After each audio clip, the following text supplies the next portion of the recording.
মে 2025 তারিখ দুপুর 2:40 আমাদের এনএসআই গোপন তথ্যের ভিত্তিতে বিএসটিআই রাজশাহী বিএসটিআই আমাদের যারা সদস্য আছেন এবং আমাদের সেনা সদস্যরা আছেন সকলকে নিয়ে ভ্রাম্যমাণ আদালত পরিচালনা করা হয় এবং এই প্রতিষ্ঠানটির নাম হচ্ছে শেখ কেমিক্যাল কোম্পানি। এখানে ওনাদের মূলত অপরাধ যেটি ছিল সেটি হচ্ছে যে বিএসটিআই এর অনুমোদন ছাড়া ওনারা সিনথেটিক ডিটারজেন্ট পাউডারের যে প্যাকেট, এই যে এটা বেসিক্যালি এই ডিজাইনটা ওনারা অন্য একটা কোম্পানিকে নকল করে করেছে, যেটা ওনারা করতে পারেন না।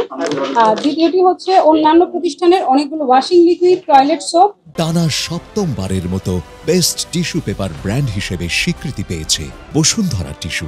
এই জিনিসগুলো ছিল এবং ওনাদের যে গোডাউন আছে সেখানে যে কাঁচামাল এবং উৎপাদিত যে ডিটারজেন্ট সেগুলো সঠিকভাবে সঠিক প্রক্রিয়া সংরক্ষণ এবং উৎপাদন কোনোটিই করা হচ্ছে না এবং আরো কিছু ফুড আইটেম ওনারা কেমিক্যালের সাথে একসাথে রেখেছেন।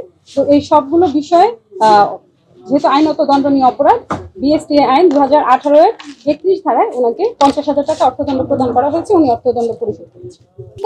ডিটারজেন্ট তৈরির ওনাদের বিএসটিআই লাইসেন্স আছে, কিন্তু ওনারা এটার পাশাপাশি অন্যান্য আরো এক্সট্রা জিনিসপত্র রেখেছিলেন যেগুলোর ওনাদের কোনো কাগজপত্র নেই। প্লাস ওনাদের যে প্রক্রিয়া সংরক্ষণ করার কথা এবং যেভাবে উৎপাদন করার কথা সেটা ওনারা যথাযথভাবে মেনটেন করেননি। সেই জন্য আমাদেরকে পরিদর্শক তিনি একটি প্রসিকিউশন দিয়েছেন, অভিযোগ দিয়েছেন এবং সেই অভিযোগের প্রেক্ষিতে আমরা ওনাকে অর্থদণ্ড প্রদান করেছি।